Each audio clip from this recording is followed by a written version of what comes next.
Lenin, ¿cómo estás? Muy buenos días. Buenos días, Samantha. Buenos días a todos quienes nos acompañan a esta hora.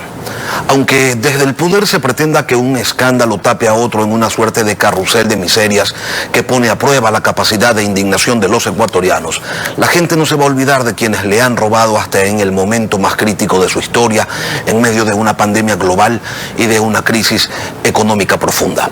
Héctor Yepes, integrante de la comisión multipartidista que investiga las denuncias presentadas contra el ex asambleísta Daniel Mendoza, nos acompaña esta mañana. Buenos días y bienvenido a Contacto Directo. Muy buenos días, Lenin. Buenos días a todos los ecuatorianos. La Fiscalía General del Estado ha señalado que luego de revisar chats y escuchas telefónicas donde se habla de repartos de dinero, de cobros, depósitos y hasta de la pelea de Daniel Mendoza con un ministro de Estado, la Fiscalía dice que se ha evidenciado el reparto de empresas del Estado. La Fiscalía habla de una estructura delictiva que tomó dinero destinado a la construcción del Hospital de Pedernales y también de otras obras en Esmeraldas, como por ejemplo empresas eléctricas. Sin embargo, la ministra María Paula Romo acudió a la comisión de la que usted formaba parte, la comisión multipartidista, y dijo que esto no era cierto, que nadie ha repartido nada, que ningún asambleísta ha tenido injerencia en la administración de recursos públicos. Entonces, ¿en qué mismo quedamos? Bueno, yo creo que esa declaración hay que tomarla de donde viene, de una ministra que es parte del mismo gobierno que está acusado de liderar un reparto ya no solo de los hospitales, reparto de hospitales, de carnets de discapacitados, de eléctricas. Aquí lo que han repartido es la nación como botín entre piratas. Y la solución ante eso es cárcel. Cárcel para todo el que haya robado, sea en un centro de salud, sea en carnets de discapacitados, porque ahorita estamos viendo que hasta los que se robaron millones simulaban ser discapacitados para comprarse más barato un carro. Encima de ladrones, son afrentosos. Y además, cárcel también para quienes ahorita roban, por ejemplo, en la luz, en las planillas, a la gente, cobrándoles lo que no han consumido, lo que también es corrupción. Yo le pregunté directamente a la ministra de Gobierno si considera o no que lo que ha hecho el señor Daniel Mendoza, que ya la comisión ha concluido que efectivamente fue gestión de fondos públicos y tener ingresos indebidos, era o no pues intervenir en el manejo del presupuesto del Estado. La ministra contestó que no, o sea, prácticamente lo absolvió al señor Mendoza, y curiosa coincidencia, el mismo día el señor Mendoza renuncia y cuidado, aquí lo que hay es un pacto de silencio.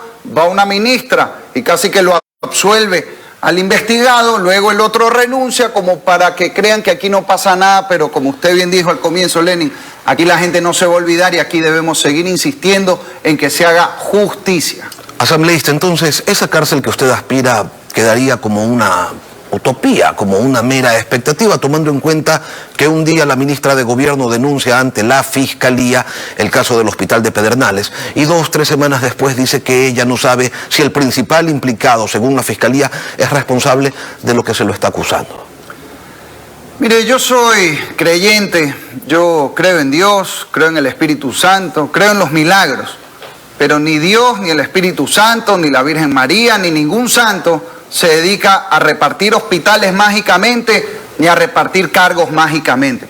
Evidentemente, si el señor Mendoza, como sostiene la Fiscalía, y en base a eso nosotros también lo hemos determinado en la Asamblea, recibió plata de un contrato, por lo cual hoy Pedernales, que fue el epicentro del terremoto del 16 de abril del 2016 en Manabí, no tiene un hospital. Yo estuve hace año y medio en Pedernales. Es increíble la angustia de la gente porque no puede tener lo más elemental, curarse, salvar su vida, peor aún en plena pandemia. Si eso ocurrió, es porque alguien del Estado pues le dio ese contrato. Y aquí yo le digo frontalmente, hay que investigar a 4 personas del gobierno.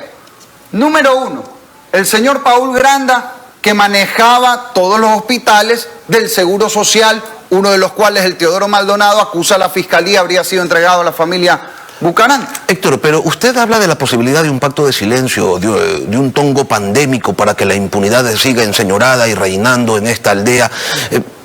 Eso es muy grave, eso es muy serio. Eso es permitir que la impunidad campee, continúe campeando abiertamente en el país. Sin duda es gravísimo, y la única forma de romperlo es decir las cosas como son y decirlo de frente y exigir a la justicia, porque aquí no seamos ilusos. Decía el general Perón, si no quieres que nada se investigue, crea una comisión. Hay comisiones que la ley impone en la Asamblea, por ejemplo, en este caso, para determinar un informe de destitución, pero en general esperar que esto se destape en una Asamblea cuestionada o en el propio gobierno que repartió los hospitales y los certificados de discapacidad y las eléctricas, etcétera, etcétera, etcétera, creo que es ingenuo, por decirlo menos. Ustedes prepararon, Fiscalía es la que debe actuar. Héctor, ustedes prepararon un informe que tiene 11 conclusiones y allí dicen que a Mendoza se lo tiene que destituir, pero resulta que Mendoza ya renunció y se fue diciendo que él no sabe nada y que no es culpable de nada. Recordemos su intervención. Soy inocente de lo que se me acusa. Que este joven que se atrevió a soñar hoy es un daño colateral más del sistema. Sobre los casi $600.000 encontrados a su asesor, dijo: El único que puede responder sobre el destino o procedencia de cualquier evidencia encontrada durante la investigación a la que se me vincula es la persona en mención. No he ofrecido, no he tramitado, no he recibido recurso alguno del presupuesto general del Estado. Nunca. Y de los chats con quienes cobraron cheques de la contratista del hospital, dice: Supuestos chats de terceros no constituyen prueba plena alguna en mi contra. Me pregunto, ¿qué tengo que ver yo con dicho informe con responsabilidad penal? ¿O con dicha construcción? ¿Con los funcionarios del SECOP o con los contratistas? Bueno, que sin embargo estuvo algunos días escondido, ¿no? Pero aparte de solicitar la destitución del cargo a alguien que ya renunció a ese cargo, ¿qué más están pidiendo ustedes en el informe de la comisión contra Mendoza? En primer lugar, sobre el tema de la destitución, mira, el señor renunció, hay criterios de si cabe o no avanzar a una destitución, eso lo resolverá el Pleno de la Asamblea. Lo que la comisión debía resolver, y lo hemos hecho, es que el señor incurrió en la causal de destitución de gestión de fondos públicos y de tener ingresos indebidos. Y de eso no se puede salvar nadie, no importa si el día anterior va y renuncia para huir a las responsabilidades políticas, porque las penales habrá que enfrentar. También hemos exigido lo obvio que hay que hacer, porque aquí se investigue no solo este caso, sino a todos, tanto en la Contraloría como en la Fiscalía General del Estado. Y en el informe ponemos clarito, si estamos determinando que el señor Mendoza gestionó fondos públicos, quiere decir que alguien en el gobierno le permitió pues hacer esa gestión. Y eso debe investigarse también, e insisto, aquí hay que investigar al señor Granda que manejaba el IES en general, a las ministras de entonces de Salud, Andramuño y Espinosa, que manejaban todos los hospitales del gobierno, y a la ministra Romo, que es quien, si esto se confirma que era a cambio de cuotas, conversaciones o diálogos políticos, habría sido la contraparte de aquello. La justicia debe determinar responsabilidades, pero sin duda estas autoridades deben ser investigadas. Pero resulta que Mendoza no es sino uno de los legisladores beneficiados por un bastante aceitado sistema de repartos de las entidades públicas, y los otros legisladores, a ellos, ¿quién los investiga? ¿Quién los sanciona? Eso es lo que hemos dicho en el informe, pues porque en la comisión recibimos, por ejemplo, al señor Jorge Chávez de la Comisión Anticorrupción de Manabí, que denunció que habían más legisladores involucrados, y aquí hay que investigar a todos, incluso a los que no estamos denunciados, pero como funcionarios públicos que nos investiguen, pues absolutamente todo el mundo, el partido que sea. Pero parecería que hay una suerte de selectividad en la Asamblea para decidir a quién se investiga y a quién no. Ya ocurrió en su momento con el asambleísta Poma. Él ha sido sentenciado, luego la justicia le ha permitido cumplir su pena en libertad, pero no recordamos que se haya armado ninguna comisión ni que se haya buscado destituirlo. A Mendoza se lo está investigando y mire todo lo que se ha determinado. Entonces, así parece que son las cosas en el legislativo. A unos no, a otros sí. ¿En base a qué? ¿En función de qué? Yo creo en lo personal, Lenin, que aquí hay que investigar a todo el mundo, a todos. Y hay que procesar a todos, aunque la Asamblea se quede sin quórum. Creo que eso es mejor, o es un mal menor, frente a que permanezca este halo de impunidad, más aún cuando estamos hablando de la corrupción en la salud, porque la corrupción siempre es robo y siempre está mal, pero la corrupción en la salud es asesinato. porque es quitarle la medicina que necesita para salvar su vida a una madre, un hijo, una hermana, un abuelito, y eso no puede quedar en la impunidad.